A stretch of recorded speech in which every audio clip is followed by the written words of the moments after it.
Hello, my name is John Ratzlaff. This is for FTH 202 revolver for SDI. Today is March 1st, 2026.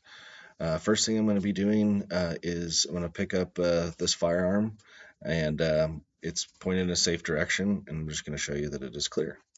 So picking this up, pointing in a safe direction.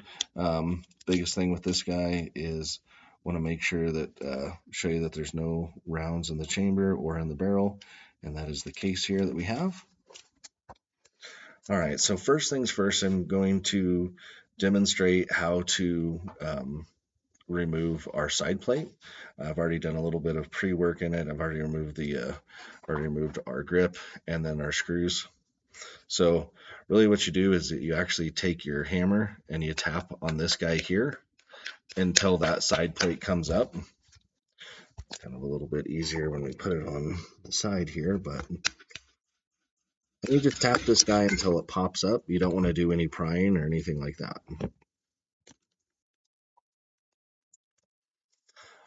All right, so the next thing is just with this thing removed, I want to go over just a few things that we have here. So obviously we're going to have our cylinder here. We do have our sear down here. As you can see, this guy moving right here, that's our sear.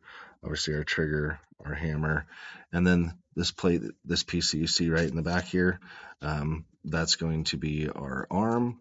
And then we have our hand here as well. I'm sorry, this is our transfer bar, and this is our hand here. And this is our mainspring, and this is going to be our trigger spring. So with that itself, I kind of want to go over just a few things, and I can knock out another portion of this with going over just feeding. So more or less, feeding for this is going to be you're going to feed your rounds in the chamber. You're going to feed, and then chambering is kind of like the same, but until those rounds are actually in the chamber.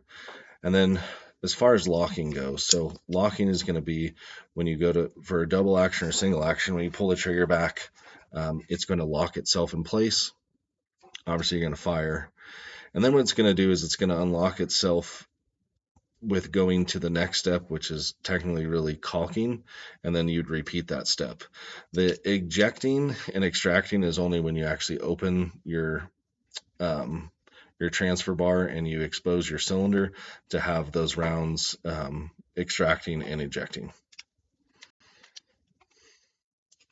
All right, so the next thing that I'm going to do really quick is I'm going to expose just a few more. I'm going to take out two of these springs here and go into a little bit further detail. I'm going to also remove our gate here, or our cylinder.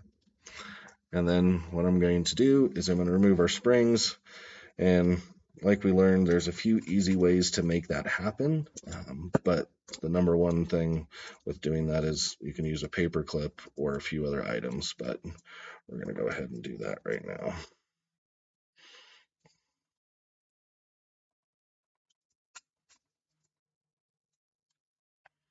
So I'm going to insert my little clip here. I'm going to be able to take out our main spring. Right here's our main spring that's out. And then the next is I'm going to go ahead and move this back. We're going to take out our other one.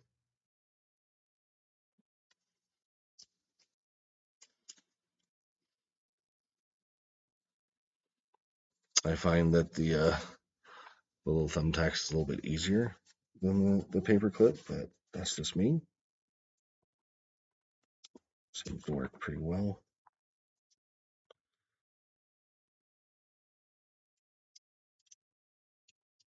I got that one out as well.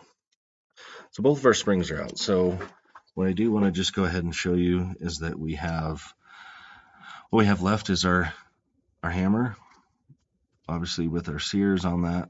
Our transfer bar is right up here. Our hand is here as well. And then we have our trigger assembly. So within doing that, I'm just going to go ahead and take out the rest of it for you. And in succession, we're going to go ahead and remove our hammer and trigger.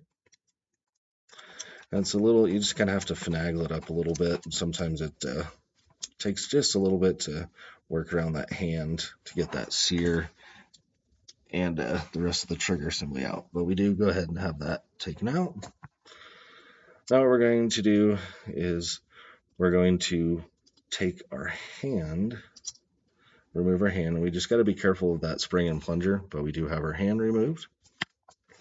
And we'll set down that spring and plunger. Obviously, you want to always make sure that they're safe and in the right spot. But with that being said as well, is we're going to go ahead and take out our trigger. And with our trigger is our transfer bar as well. So we do now have our trigger and our transfer bar out. And then the next thing I'm going to do is I'm going to take out our cylinder lock. So if you put down on the cylinder lock a little bit, then you actually have that taken out. And we'll go ahead and take the cylinder out. 1 second here. I'm going to actually just grab this thing for my son. All right, buddy. Here, go ahead. Go take that. I got to do my school video, okay? All right. So this transfer bar, I'm going to take this, or the cylinder lock is out now. And then really at this point, what I'm going to wind up doing is flipping this over, taking the right screwdriver, and I'm going to unscrew our cylinder release. And this one, we're going to just take out its hole, and I like to keep the screw in and of itself. And we're going to flip this over. Being really careful, just hold with your hand that spring, and we'll go ahead and be able to take this out. So I now have my spring and my cylinder release out. And at this point, we do just have a bare frame. And that's essentially as detailed as we're going to get for that. Biggest thing, just going over that cycle of operation, pointing out all the sear thing. I think I've fully demonstrated what's needed to disassemble this and how the revolver itself in a double action functions. So thank you very much. Have a good one.